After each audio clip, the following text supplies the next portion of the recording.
Sex and Sorcery, The Clockwork Heart.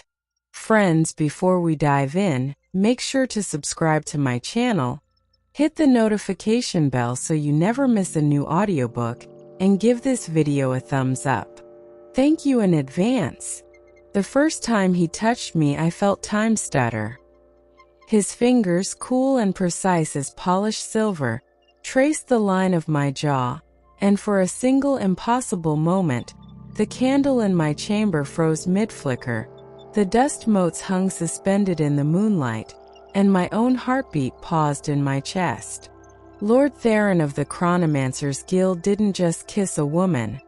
He explored the temporal potential of her lips, each movement a calculated deviation from the timeline he was doubtless already composing in his mind.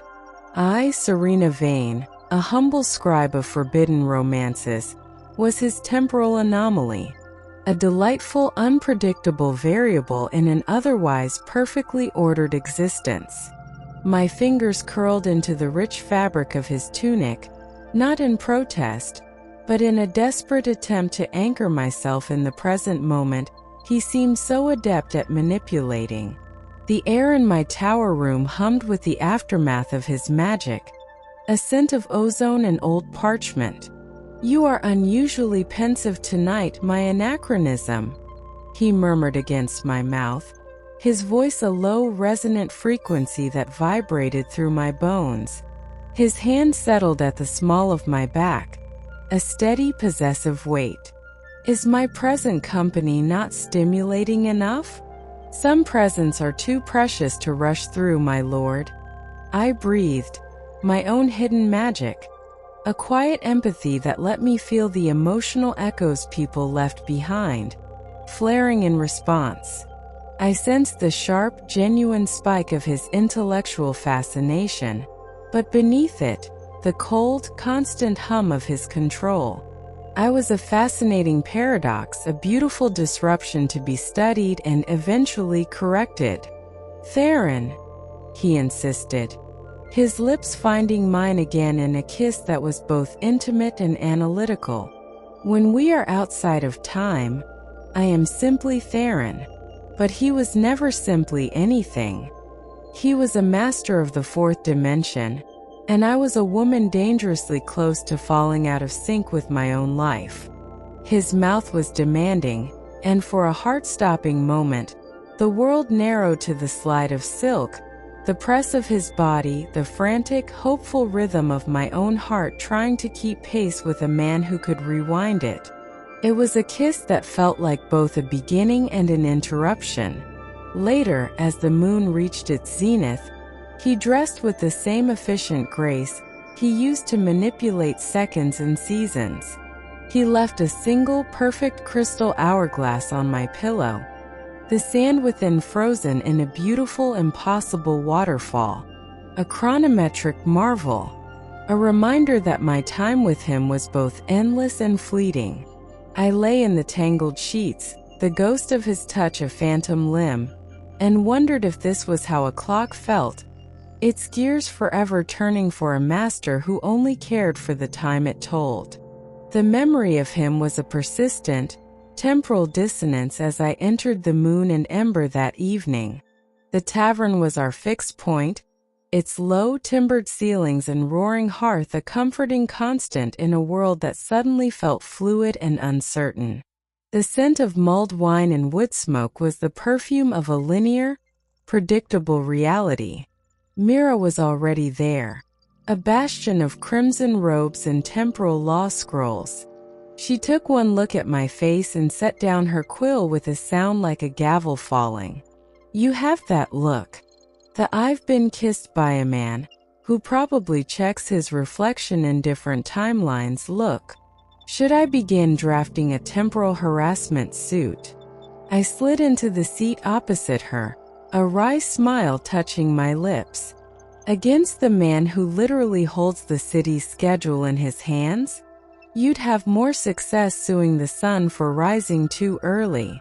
The solar cycle is governed by predictable celestial mechanics," she retorted, taking a sip of her wine. Men like Theron are governed by the chaotic physics of ego.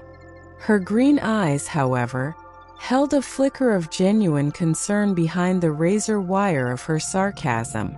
Calla arrived then, a vision in amethyst silk.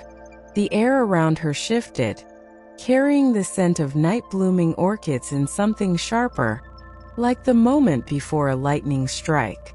"Darlings," she purred, settling beside me and gracefully appropriating the wine carafe.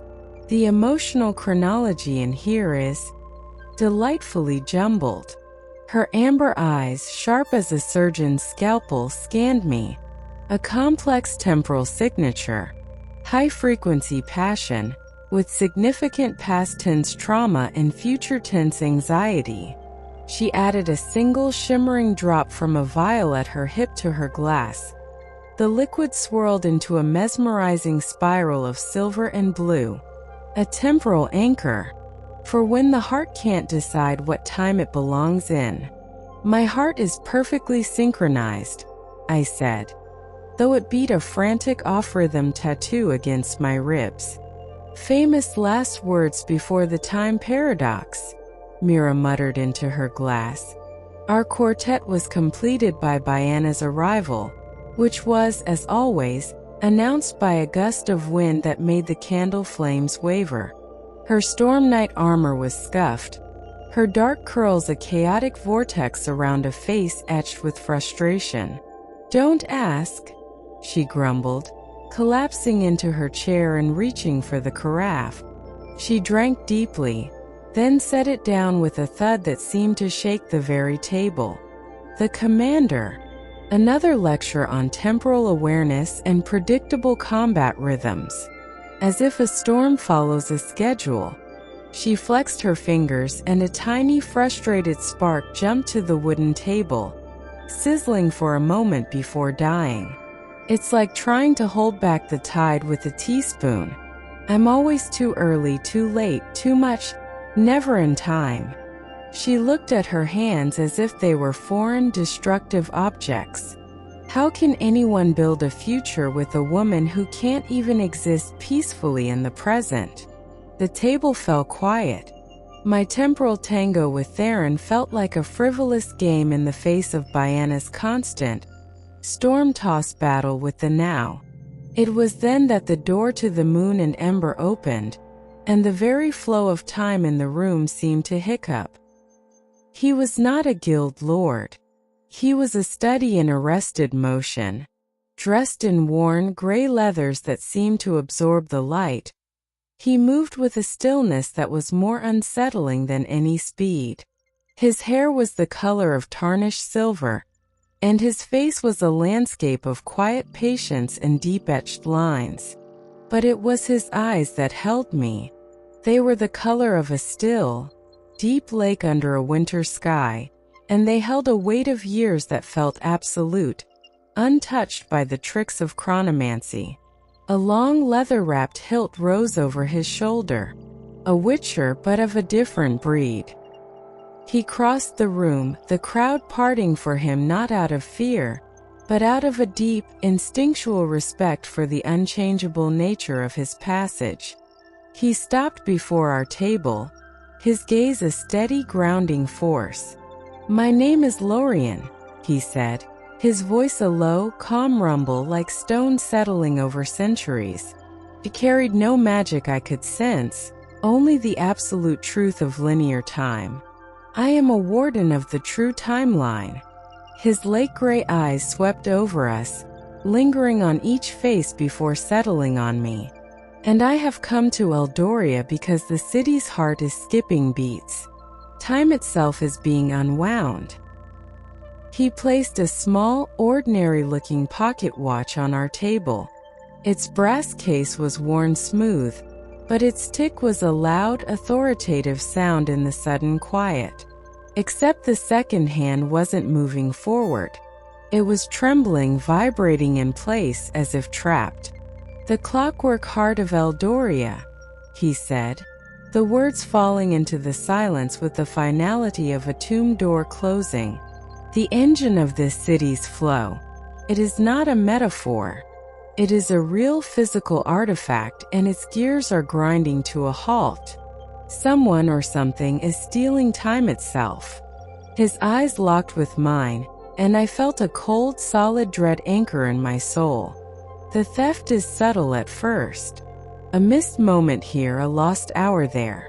But it is accelerating. And the thief is drawn to the most vibrant, complex timelines it can find to plunder.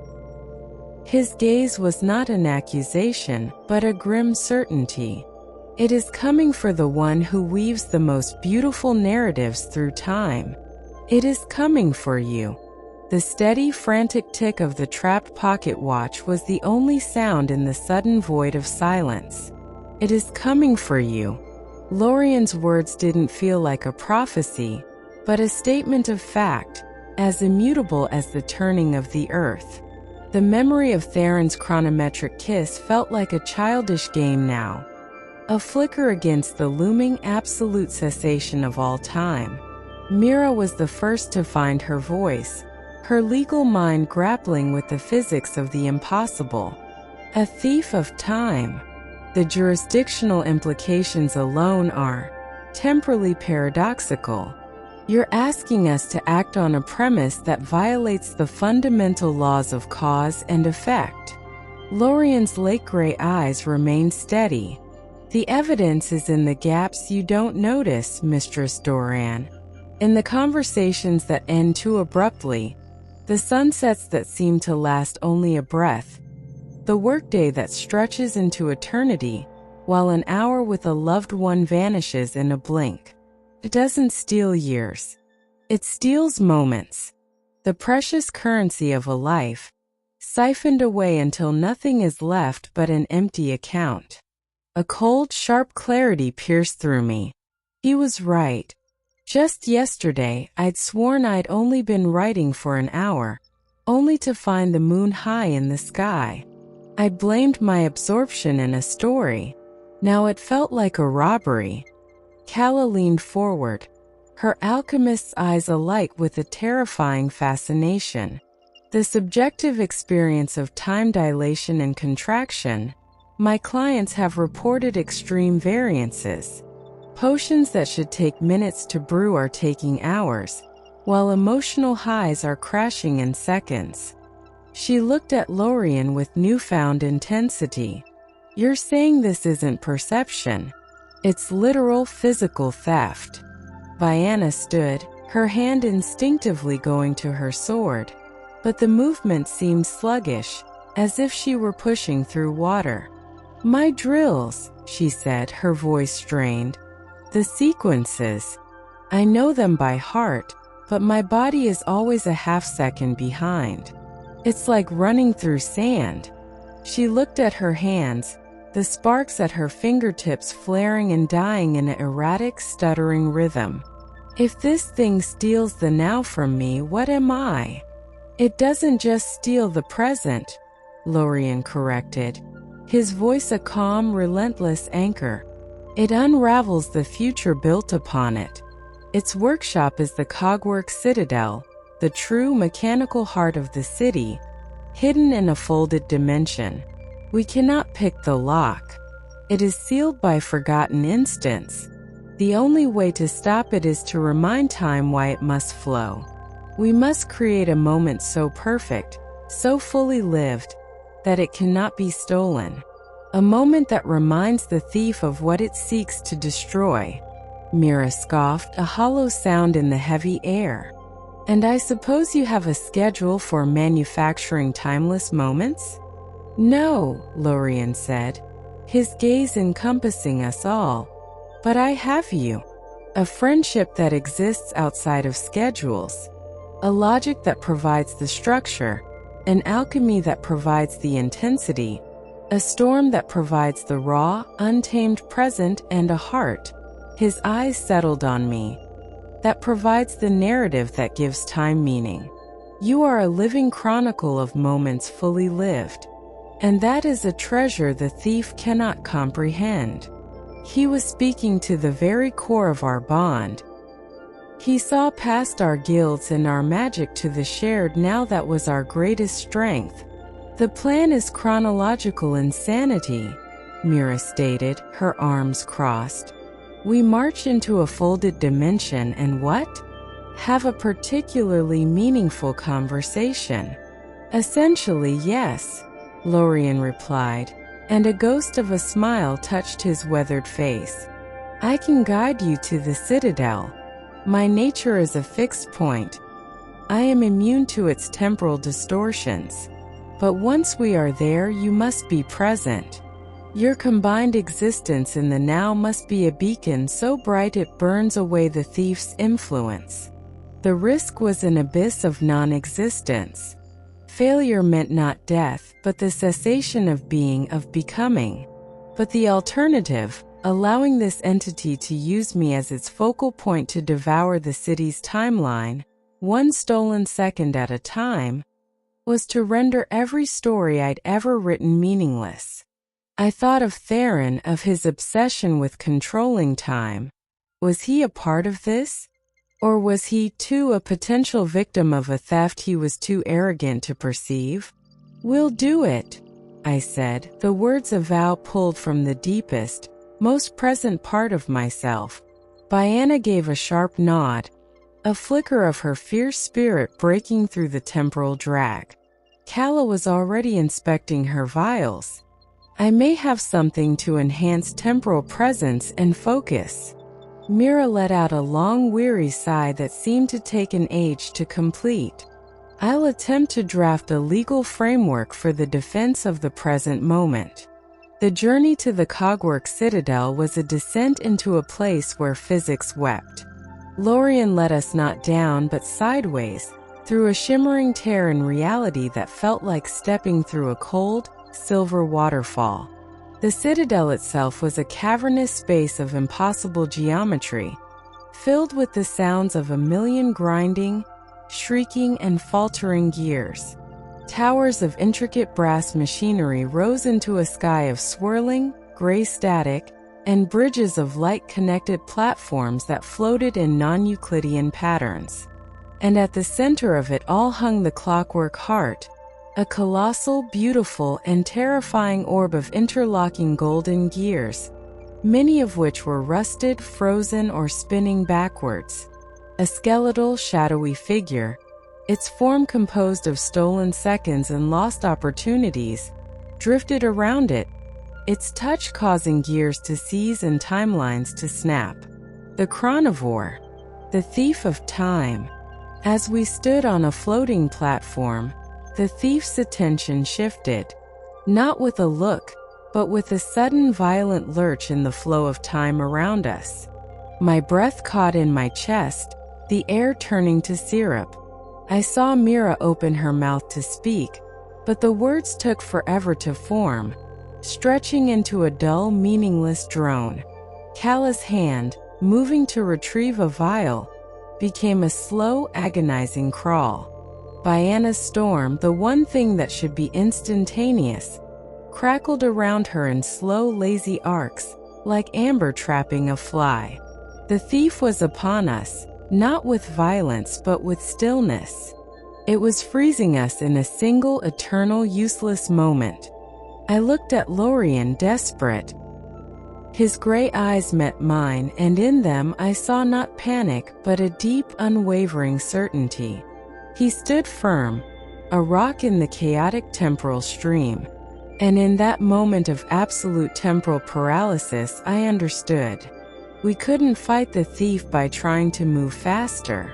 We had to fight it by being more here. I stopped fighting the drag. I stopped trying to speed up my thoughts. Instead, I reached out, my hand moving through the thick air with glacial slowness, and found Bianna's. Calla, with immense effort, completed the circle on her side, her fingers brushing Myra's. We stood there, the four of us, hand in hand, trapped in the thief's stolen moment. We didn't try to speak. We simply were. We poured our will not into movement, but into presence. I focused on the feel of Bianna's calloused palm, the scent of Calla's orchids, the sight of Myra's determined, furious eyes. We filled the frozen moment with the sheer, undeniable weight of our friendship, a connection so potent it demanded its own place in the timeline. The chronivore paused. The absolute, shared presence of our being, a moment so dense with meaning it had its own gravity, was a paradox it could not process. It could steal an empty second, but it could not steal this. Lorien watched us, and for the first time, I saw a flicker of something like fierce pride in his eyes. And then from deep within the stuttering Clockwork Heart, a single frozen gear, warmed by the heat of our shared present, gave a shudder and began to turn. The sound was a gunshot in the frozen cathedral of time, a sharp metallic clink as the gear engaged. It was a tiny movement, but in the absolute stillness it was a revolution. The single turning gear became a catalyst, its motion spreading to its neighbors in a wave of liberation. A cascade of clicks and whirs filled the citadel as rust flaked away and seized mechanisms groaned back to life. The chronivore recoiled, its form of stolen seconds rippling with discord. The shared, defiant presence of our being, our choice to be fully, completely here, had not just resisted its theft, it had introduced a variable its parasitic nature couldn't assimilate: genuine lived experience. Mira, feeling the temporal pressure lessen by a fraction, did not try to speed up. She leaned into the moment, pouring the full, unwavering force of her logic into our circle. It became a framework, a chronological constant around which time could reliably flow. Her will was the pendulum that set the rhythm. Kala, her movements still dreamlike, did not fight the slowness. She embraced the stretched-out seconds, using the expanded time to layer emotion upon emotion, creating a potion of pure, distilled now that she poured not into a vial, but into the space between us. It was the scent of shared fear turning into resolve, the taste of hope blooming in despair. Byanna, her storm no longer trapped in amber, did not let it rage. She let it flow, a river of raw, untamed power that followed the channels of Myra's logic and was colored by Kala's emotion. It became the energetic pulse of the moment, the vital beating heart of our shared present. And I did not try to tell a story of the past or future. I became the narrator of the present. I wove our four experiences into a single timeless point. The feel of linked hands, the meeting of determined gazes, the unspoken vow that this moment, this friendship, was worth stopping time for. I gave the chronivore a narrative it could not steal because it was happening now, and its value was in its immediacy. Our combined presence, heart, mind, alchemy, and storm did not attack the thief. It outshone it. The swirling gray static of the citadel's sky began to clear, revealing constellations of golden cogs. The stolen seconds that composed the thief began to tremble, then to glow, remembering their original purpose in the timelines they were ripped from. The void at its core began to fill not with more stolen time, but with the reflection of what it had tried to destroy. A moment perfectly lived. The chronivore didn't scream. It sighed, a sound of infinite weariness and release. Its form dissolved, not into nothingness, but back into the flow of time, the stolen moments returning to their rightful places in 1,000 different lives. The thief was gone. In its place was the steady, powerful rhythmic tick-tock of the fully restored Clockwork Heart. The temporal drag vanished. We stumbled, gasping, as the world snapped back to its normal pace, the sudden return of sound and motion almost overwhelming. The citadel was no longer a place of theft, but a sanctuary of perfect, majestic order. Lorien stood before us, the lines on his face seeming less like marks of age and more like contours of enduring strength. The deep stillness in his eyes had been joined by a warm, profound respect. "You didn't fight the stillness," he said, his voice the steady, comforting rumble of a mountain that has witnessed epochs. "You filled it. You gave the void a purpose." He looked at me, and the connection I felt was deeper and more real than any chronometric intrigue I'd experienced with Theron. It was not about manipulating time, but about honoring it. It was the shared understanding of two people who had faced the end of moments and had chosen to make one last one count, together. In the weeks that followed, Eldoria settled into a rhythm that felt both new and deeply familiar. The city breathed easily, its pace no longer frantic or sluggish, but purposeful. People lingered in conversations, savored their meals, and watched sunsets without feeling the phantom tug of lost time. The guilds, freed from the subtle, draining influence of the chronivore, began to change. Theron's chronomancers, their perceptions cleared, turned their talents to healing temporal wounds and preserving moments of historical significance, rather than hoarding personal seconds. Mira, inspired, began drafting the Temporal Rights Act, a revolutionary legal document that recognized a citizen's right to their own experience time, free from magical manipulation. Kala's potions now held the deep, resonant quality of fully integrated moments, and she taught others to brew with presence and patience. Biana's storm was no longer a chaotic force, but a celebrated part of the city's natural rhythm, the exhilarating climax in the symphony of the everyday. She learned to move with it, her actions now perfectly timed, her power a dance rather than a struggle. And Lorien, he did not return to being a solitary warden. The guardian of the true timeline had found a timeline he wished to be part of. He became the steward of the Cogwork Citadel, a keeper who understood the precious, irreplaceable nature of every passing second. Our conversations were not about grand designs or temporal theory, but about the simple, profound beauty of a shared silence, a finished meal, a day well lived. His kisses were not experiments. They were conclusions, each one a perfect, full stop in the sentence of a day, promising a new line to come. I sit at my desk now, the sounds of the city's perfectly measured life a gentle rhythm outside my window. I still write my stories, but they are different. They are not about escaping the present or yearning for the future.